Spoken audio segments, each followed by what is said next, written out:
Welcome everybody. This is my last episode of the Let's Play of the Village of Origins, and I have a surprise guest to you, namely Dale, the developer of the game.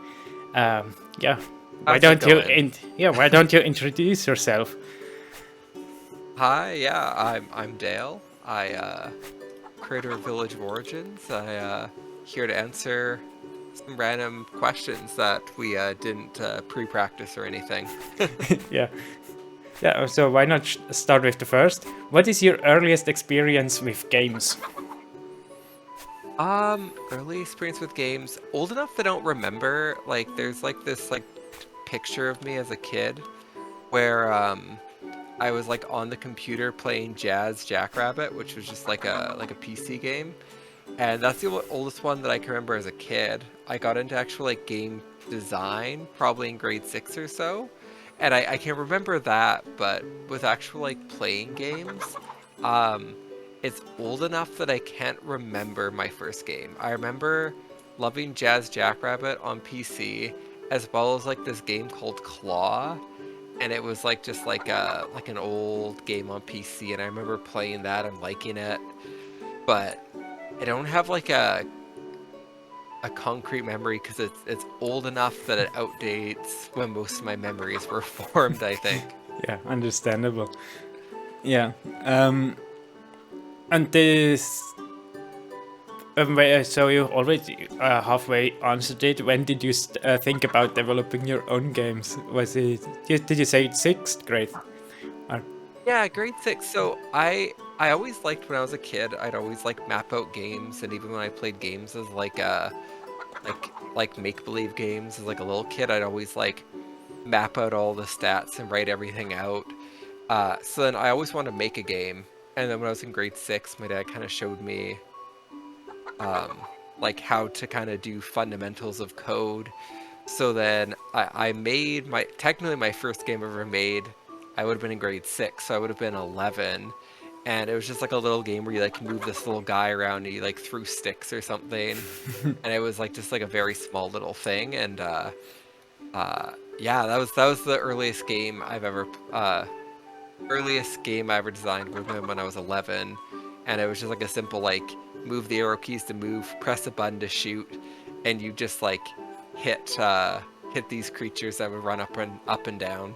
and so that means your father was really supportive of you playing games and then also developing them. Yeah, he was happy with it. I don't think he's ever designed games or anything, but uh he really liked doing it. I think it was like a bonding activity with him, so I think he really liked it. Yeah, and I noticed that you are very as like in my projects which I have privately, there you also are very great at motivating people to or me. You managed to motivate me to do my projects and also showed a genuine excitement about it. So that's something you got from your dad. Yeah, I don't know. I think human creativity is really fun. So when you see someone doing something creative, then that excites me. I always think like excitement fosters more excitement. So I love seeing people plan stuff and then being like, oh, and I think that's how like you came across me anyways, was you saw me doing like a dev on something and you were watching indie devs probably because you were making something around the same time and you kind of wanted to see what other people were doing or what was in people's minds or something like that. No, for me, that's actually the other way around. I'm first way more the observer, and then after I notice, yeah, I observe it for so long and I now know so much, it couldn't be that hard. And then, then Ah, it only takes 3 more years until I start. For me, it's that way around. But yeah, gotcha. and so yeah, my next question is pretty much pointless now. Is this the first game you ever made? So no, it isn't. How many games did you This would be make? Yeah. Uh, I would say this is like the first game I've made that was probably like this is a finished copy. Like I've made lots of little projects where it's like, you can beat them in like 20 minutes, if that. Like they're all very short and small, and like it's like 5-10 minutes and you've done kind of everything in the game. This is the first one where it's like, you know, even if I want to go through and like I know where everything is, for me to go through and like 100% the game, it's like I'm spending like still a few hours to like do every single thing. So it's definitely the most like game I've played that actually feels like a game and doesn't feel like it's like something that was made by like by a kid, you know, like it feels like something of higher grandeur than like the smaller simple things you play that were fun. But it's the first, like, I would say, game that was like a real game, if that makes any sense. And dude, this is not in my questions, but since you brought up your dad, I'm curious. How many people of your close environment know about the game and are supportive and also play it a bit, at least? I would say probably most of the immediate family. Like yeah, like I'd say my immediate family circle, immediate friends, like kind of that like smaller circle. And then going beyond that, I don't really know too much about it. But definitely my immediate circle has and played it and enjoyed it and everything.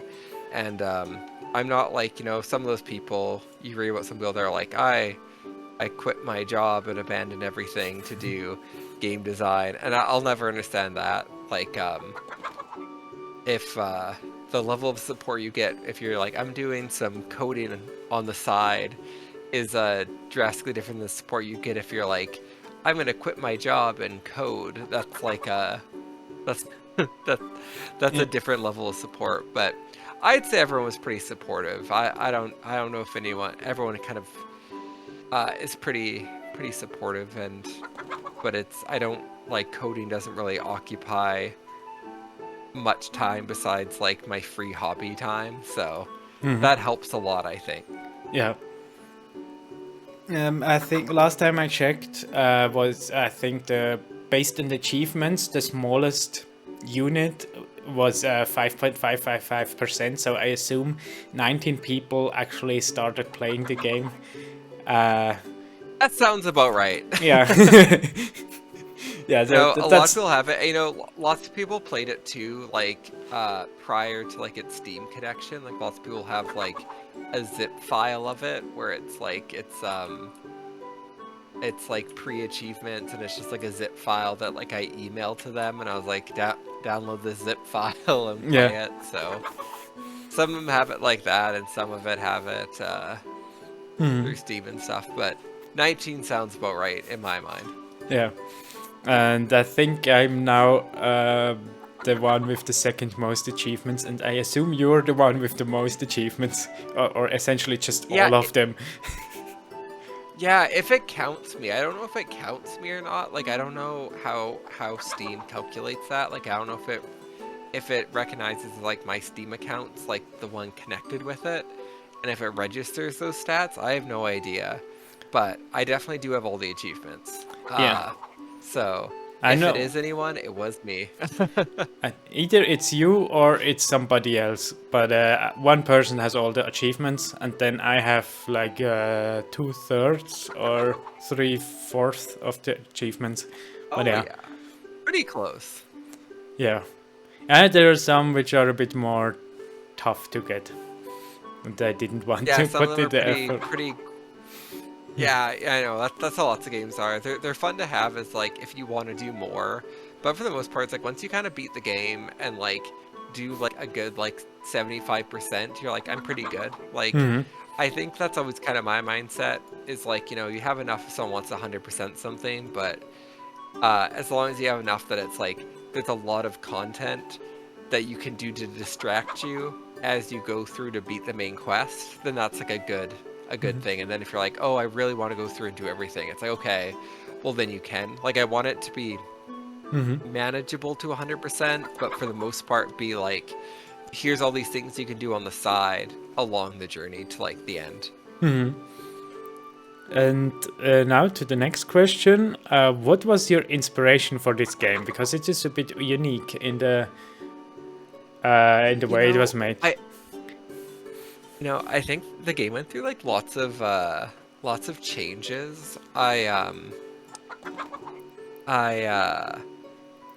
originally was gonna have it like make it'd be like a turn-based RPG, but then because I kind of got annoyed with RPG games being grindy, like you'd have to like grind all these levels to get to a higher point. So I had this idea of a game where I was like, man, rather than having to grind to a higher level, it'd be cool if you had a different class that would suddenly be stronger. So that way, it would be like, oh, in this turn-based battle, the problem isn't that you're a lower level, it's that it's the wrong classes. Kind of like how Pokemon, there's like fire and water, except for classes made the biggest difference. So I had this idea that it was like, you'd start as a character, and then like choose which class you want to be, and once you reached a point where it was better to be a different class, you'd actually like sacrifice your body and be reborn as a different class, and then like keep going through that. So I actually have like an older version of this game where it was like roguelike element. It was like you'd adventure and then sacrifice yourself to restart as a different class to do a different route. And then I had a friend that was playing it and was like, oh, I kind of like, I'm sad sacrificing my character. I kind of wish that all the characters were still around. So then I was like, oh, I should have this be like a little hub world of all the characters you have. And then I was like, well, if you could switch back and forth, I'm like, maybe it'd make more sense to be top down. And then it kind of evolved into what it is now, but all kind of based around me wanting to his teeth. Oh, excuse me. Bless you. Thank you. All right. It ultimately came from my desire to make a game where it was like, had RPG elements without grinding, like it'd be like, oh, I bet if I was this host instead of this host, it'd be a lot easier to do this. And then it eventually like evolved and took different forms where then lots of it was a bit like no host necessarily had a specific niche to fill. They all kind of had their own fun skills that were fun to play around with, but all kind of came from that initial desire and then kind of took different forms and ended up with the kind of craziness that I created in there. Yeah, I think it was a good approach because I don't know of any game that is similar. I have, like I mentioned to a few people that I do a game dev, let's play, and then they ask, yeah, which game? And then I say, yeah, Village of Origins, and they say like, how is it like? And I was like, I don't know. I don't know how to describe it. I don't know with which game I could compare it to. It's very creative. Yeah, it's very bizarre. Like, it's one of those games where I have one friend that played it, and he's like, this is a game that's like, it's lots of games rely on familiarity, where it's like, oh, this reminds me of another game, and I kind of want to play it. Where like Village Origins kind of isn't connected to anything. Yeah. It's kind of like this absurd idea that maybe should have just stayed as an absurd idea, but I decided to make it a tangible thing that people can play. Yeah, I think it's the way I always describe it is like it's a retro game. It's a game. I started playing game, or I started interacting with the internet at age 16 in 2010. So I have no clue about the old games, but it feels on the internet. I've heard rumors and I've seen video clips of old games, and this game feels like it would belong to that time. Just with it definitely gives modern NES vibes. Just like all the annoyances from back then are not present, like the controls, which are very annoying of old games, because everybody thought of a unique way on how to do controls, and half of them didn't work. But so the bad things, not about like the creativity from back then, it feels like. Aw, well, that's sweet of you. Yeah. I'm happy. I'm happy it was. I'm happy people enjoy it. Like, it's nice that people play it and they're like, oh, like, this is fun. It's definitely odd, but it's fun, Yeah. So that's kind of what my hope was with it. So. Yeah, that's also why I was curious about the inspiration for this game. Yeah, no, just me and a friend kind of bouncing back and forth crazy ideas, and then uh, it kind of taking form from there. So there wasn't really an initial influence. Got to go play a game like, oh, I want to make a game like that. Mine didn't have like an influence in mind when it was made. Did your friend just enjoy playing whatever you make, or or does he also do game development of some sort? Or Nah, he just played whatever I made, and usually I'd make stuff and he'd play it, and we'd just kind of go back and forth okay, on ideas and stuff.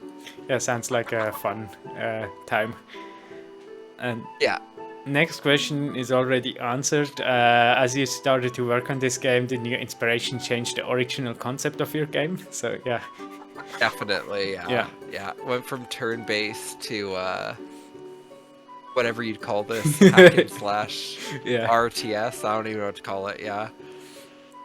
And next question is, it seems like you started with your devlog quite late into the development. Did the devlog influence your game development? So did this fact of creating videos change it? I would say the videos helped because like people would sometimes comment suggestions of like, oh, it might be better to have this. And then also if you'd see people commenting about something, sometimes that would like make you feel more like motivated. If someone's like, oh, I like this is cool, then I'd be like, oh, I want to keep working on it. And if someone had suggestions, that would help too. So I'd say it helped with motivation and also to make me held accountable. Like I didn't want someone to like stumble across this like 2 years later and be like, oh, is this done? I'm like, oh no, I abandoned it. Like I didn't want it to become like an abandoned project. I wanted it to be something that actually stayed finished. So it was kind of like meant to keep me accountable. And then a healthy byproduct was that people would give feedback and people would also offer suggestions. And both those were really nice to have. But I think the the idea that is now in the final game, I think that was pretty similar in the beginning of the devlog, or did something bigger change? Yeah. No, I think it was pretty good. Like I had a checklist of all the things I wanted the game to be. And then I kind of went through my checklist and just didn't change any of it. I don't think anything, like I think when I look at my original checklist, I was seeing if I actually could see my checklist. But I had, and where's my progress? Let's see here. Yeah, no, I think it was pretty consistent based on what my original plan was. So it was like a big doc and stuff. Like I went through all those earlier alterations, but for the most part, kind of what this version that it was, I had my plan and it stayed pretty consistent, which was nice. I think my mindset was if I started to change stuff, then it would I'd be stuck with like creation creep where I'd keep adding more and more content. So I tried to like keep it consistent so I didn't get overwhelmed with more and more content being randomly added. I think you mentioned that in your devlog as well, that you don't want any scope creep. I think, oh, Or that's the word I was looking for, scope creep. Yeah, that's the word I was looking for. Yeah. So it's so easy to get that where you just keep adding more and more content 'cause it sounds fun. So that's why I was like, my checklist was to prevent me from getting from getting overwhelmed with new ideas and stuff. I was like, next thing to do is whatever's on the checklist, and then I'd kind of finish it off. yeah. And why did you even think of making a devlog? I think the biggest thing was just to kind of keep myself accountable. Like my mindset was like, if I upload it, then it's kind of like I'd kind of rewatch it for motivation. Like I'd be like, oh, this is what the game looks like now. And then like, a year later, I could go back and watch that video and be like, wow, look at all the progress I've made. Like it was meant to kind of be a means of self-motivation and self-accountability. Didn't you need it before because it was more experimental, and now it's what's like or from the point where you started doing the devlog, it was more like grinding it out to have an actual finished game? So could you make that distinction? You know, that's a good question, and I don't know if I remember. Like, it's hard for me to think back. Like, what was it, 2020? Like, hard for me to think back 5 years ago. What was going through 2020? my It's mind? already that What long. was or was it 2021? I Maybe it don't was know, but it 2021. feels way less. I don't know.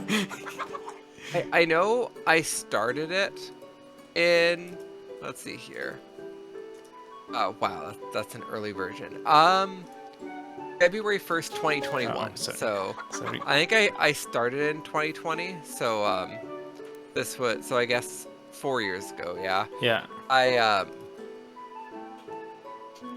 Yes. Your oldest yeah, video is I 4 think, years ago.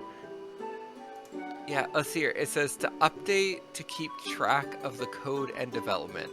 So I think it was like meant as kind of like a journal for me to keep track of my development and like what my plans were to see if things would change. I think to keep track of the code as it develops. I think that's what I used to always say. So I think that was roughly what my plan was. Okay. And then did you watch devlogs beforehand? Yeah. Yeah, I always kind of watched like lots of different little indie devs and stuff because I thought they were always kind of fun. Like it was cool seeing ideas of people, and it's kind of like a fun little community of people that would upload stuff and share their ideas, and then like I'd watch their ideas, and it was always kind of like a cool little thing. And it always kind of bummed me out that most of those devlogs would never actually take a final form. Like usually they'd stop. Which I is why I was I like, well, if feel I start guilty one, here. I need to finish it. I Nah. You'll finish. You'll have an update eventually. It'll just And 3 years later you'll have your update. I know already when my next update will be. Not the date, but yeah, I said I'm currently reading the book, The Art of Game Design, and when I've finished that book, then I will make a video with all my insights specific to my specific game. So a no coding update on my game will be my next devlog episode. But but yeah, I think also it's. I enjoy the game devlog community. I think it's very creative, and I actually like that a lot of games are not finished there, because that gives a way lower bar of entry, because you can just try yourself out and do whatever you want, because there is no big fish that everybody copies. And then it's extremely low pressure, and so I really enjoy that aspect of the devlog scene. Yeah, but Yeah, I agree. Yeah. then oh yeah, or why not? What is it? Are there any devlogs you watch currently, or games you watch? Don't know if anything currently. Like I said, kind of like my my free time meter like fades down to 0 the moment work season starts. Yeah. And then over the summer I get back into it. So currently most of my free time is away from game devs and stuff, and it's I've been really enjoying having a break from project creation and stuff, and like the thoughts away from it. It's been like pretty much like a year hiatus from everything, and it's been kind of cathartic. Yeah. Yeah, you had a few closed beta testers. I was among them. How did their feedback influence the game? You know, the biggest thing was them finding bugs, them finding things like, oh, this is way too hard. Because, you know, I find like when I make something and I try it, I'm going to be like way better at it because I've been like doing it for like 4 years. And then you give it to someone that's never played it before and they're gonna be like, what's going on, right? So then like, and then it was nice because I had the first group of people that played through it like they'd have zip files that I'd update and stuff, so like they'd be a lot more familiar with the games when they had a finished version of it as a zip file. They could play through it pretty well. But then someone like you, that when I gave it to you, you had the full game, but then didn't have any of like the years of like practice going into it. So you were like great at being like, wow, this part's way too hard. And I was like, oh, like the other people that played it already kind of had like 2 years of like just familiarity with the mouse and like how the game runs. So they didn't encounter the same obstacles. So it was really nice having like these different tiers of familiarity with the game going into having testers to kind of see if things were confusing or things were challenging and stuff like that. Yeah, I'm probably the one who has the most content on the internet of your game. And yeah, You definitely do. yeah. I'm fully there for it. And yeah, you watched pretty much all of it. What did you enjoy the most, and what did surprise you the most? I really loved, like, my favorite thing would be watching you like click around and being like try and figure out things worked. And I think some of my favorite parts were when things clicked. Like there was funny moments like when you like managed to exploit and break the game because you found you could like spawn kill on spawners and stuff. Yeah. But like I think my favorites was watching you find things like when there were some of those riddle puzzles and you're like, I don't know what this would be, and then watching you like explore around and then like solve a puzzle by your own deduction, where it'd be like, you know, the one with the 3 apples, and you'd be like, oh, what am I supposed to do here? And then like you'd figure it out. Like watching you solve those puzzles was probably my favorite, because then I'd be like, oh, I created like a riddle that could be solved without it being overly challenging. Like those were my favorite ones. The worst is when I made a puzzle that was too hard, and then you're like, I don't know how to do this, and I'm like, oh no. Yeah, then So I was just brute forcing it by going through all the combinations. I had a few of these. yeah. And those were good, because then I've added things now where like there's actually some hints, like you can interact and like your character will be like, you notice this pattern here. So I'm hoping that helps ease things out a bit too. Yeah, I don't know, because I some things I saw improve in that way, but I think with the ones I struggle most, I probably just either stopped doing them or already solved them in some unintended way, and so I didn't see through the grinding. yeah, one. And that's completely fine. Yeah, I think one in the factory in the city. There I was just like half an hour going through the combination lock until I managed to get it. So yeah, that was totally not I thought what that you... was so funny. Yeah. Yeah. But you know, whatever works, I guess. Yeah. Yeah, so... I love how you did the math too. You're like, how many times, or you're like, how many potential possibilities there are? You're like, oh yeah, I could do that. And then you just like started cycling through, and I was like, okay. Yeah. I guess that's fine. I'm an engineer, so what do you expect? I just see that. Exactly. I just see it in the riddle how many combinations there are, and then yeah, either brute force it, or some it was just not possible to brute force, because if you have 6 instead of 2 combinations, and then 5 instead of 3 switches or whatever, then the number is already so huge that it just doesn't make sense anymore. Yeah. Exactly, yeah. Like, it kind of like becomes exponentially more difficult. And what did surprise you the most, what I did? Yeah, I would say, you know, another part I really liked was watching you get progressively better. Like, if you watch you try and, like, figure out moving, and, like, you'd click, and then, like, you'd be, like, attacked 20 times, and you'd be like, okay, now I'm swinging my sword. And, like, later in the game, like, how quickly you move would be great. So watching you get progressively better was something I enjoyed. Most surprising, I would say, would be the exploits you found, or when you found things that were, like, buggy, and you're like, oh, this would be great. Also, whenever you do something kind of ridiculous and you'd start giggling, those were always good too. Yeah. So, I don't know if that necessarily answers the most surprising, but whenever there'd be a crash, the crash just surprised me. Because, like, it's like, you know, like the meme where it's like someone walks into a bar and like does all these things, and then like a beta tester does all that, then someone Yeah, comes in and asks for a water and the bar burns down. It's like yeah, that where you're like, yeah, huh, the game crashed, and I'm like, how?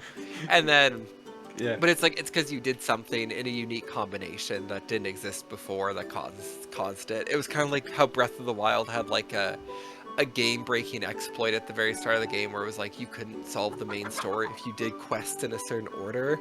And I'm like, man, it's crazy that like no matter how much testing you do, there's always gonna be like some weird combination that results in like some game breaking crash. I mean, some things I did were uh, maybe not quite weird, because I just interacted with it in a certain cutscene or whatever, which didn't expect. But I think some of them were just like me shooting an arrow and then it crashed. Yeah. Well, that's what was so interesting was that it was like, how have I played this game and like other people have played it, and then like a crash didn't happen with the arrow, Yeah. but I don't know. Yeah, it's so interesting where it was like some crashes would happen and it would be like nothing, like it was like you'd use nothing abnormal and the game would crash, and I'm like, how have I not encountered this like crash before? Like they're just so interesting. Yeah, that's true. And then, yeah, I think I already know the answer, but the audience probably doesn't. So, do you consider this game finished now, or do you still have things planned for the future? You know, I'd say the bulk of it's finished, but like I'm always down, like I always like adding stuff. Like if someone's like, oh, it'd be really cool to have this or whatever, like I'm kind of done with like the bulk of my ideas. Mm-hmm. But like I kind of want, like if someone's like, oh, it'd be really great to have this or whatever, or like I have like things for like to replay, like add replayability to the game and stuff. Like if people ever have suggestions on things to add, like that's motivation enough for me to add to it. So Mm-hmm. I think it's going to kind of depend on if people want more or new things, then like I'm motivated by it. But if most people are pretty content and you know they play through and they're like that's good, then I'd probably leave it for there, if that makes sense. That makes sense. And Yeah. are you already working on the next game, or do you want to make another game? You know, I've been working on just like a couple different little ideas and stuff, you know. So I don't have anything like huge planned. I'm just kind of working on like making some small little things, and then I have fun with it, and then I move on. But if I ever work on something again, it'll either be with a team of people to like handle other stuff and I can just do coding, or it would be something on like a very small scale. This will be the only thing I'll probably make that's like of this size that was done almost all by myself. Mm-hmm. Yeah. Yeah, yeah. And would you say, or this is the last question I have written down. What game would you like that it exists but it doesn't? Oh, that's a really good question. Oh, you know, I was thinking about this game the other day. I don't know if a game like this exists, but I was like, how cool would it be to have a game where it was like, and it probably does exist, but I thought it'd be interesting to have a game where it was like, there's kind of like a trashed Earth, like there's no more like, raw minerals left to mine on the Earth. So it's like you're like scavenging and breaking down like garbage and then like extracting minerals out of it in order to like mine minerals. Like you're like a robot that's like its job is to like extract minerals from like destroyed junkyards and stuff. That was just a passing thought I had in the back of my mind right now. But I don't know. I think things that are I don't know. That's a good question. I think if I knew, I'd probably be working on it. But nothing comes to my mind actively. Otherwise, I'd probably be vehemently working on something. I don't know. I have plenty of ideas that I don't work on because they're just too big. So What in your mind? Like, is there like a certain itch you've been having for a certain type of game that just doesn't exist? I have. I'm way better at idea generation, so I have a very various ideas that I would enjoy seeing. For example, just to bring Hmm. one example, uh, I would like to have somewhat like an RPG, but in the Neolithic, like Oh, interesting. uh, but because read a book about the first farmers of Europe, and there I saw something which always bugged me with the fantasy worlds, and basically in the fantasy worlds you have these huge stretches of land with wilderness, and it just doesn't make sense in a medieval setting. Like, yeah, of course, if you have Mm-hmm. mountains, it makes sense that there are fewer people there, especially if you also have a dragon in the mountains.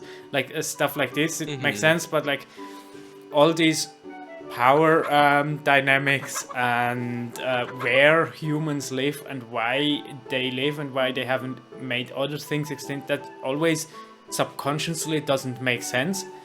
But in the Neolithic, there is the I only know the German word of it, the Linienband Keramik. That's like the ceramic. It's a specific culture that came from Eastern Europe and went north of the Alps all the way to the west coast, France, and they are called based on the way they did their pottery. They are named after that. And the thing that is interesting there is they had a very specific strategy, and they kept that strategy for close to 1,000 years. And they always Mm-hmm. had the same house, the same pottery, the same type of agriculture they did, and so they were very reliant on a very specific, extremely fertile soil.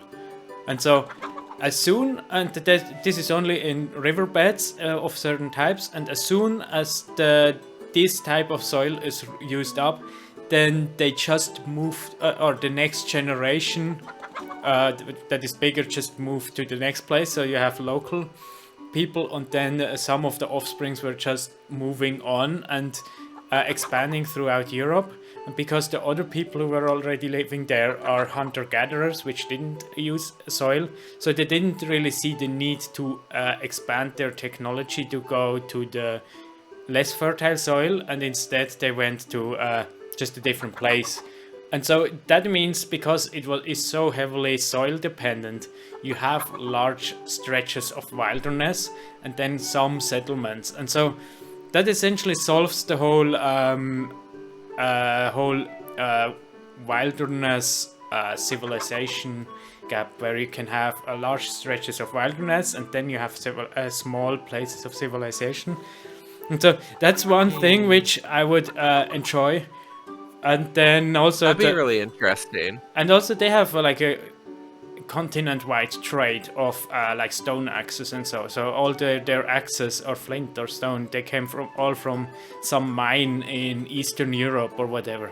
And Mm-hmm. so it's like a very interconnected thing, but also with a lot of wilderness. But in the wilderness, there are the hunter gatherers, which probably had very little contact with the other people. So you had some.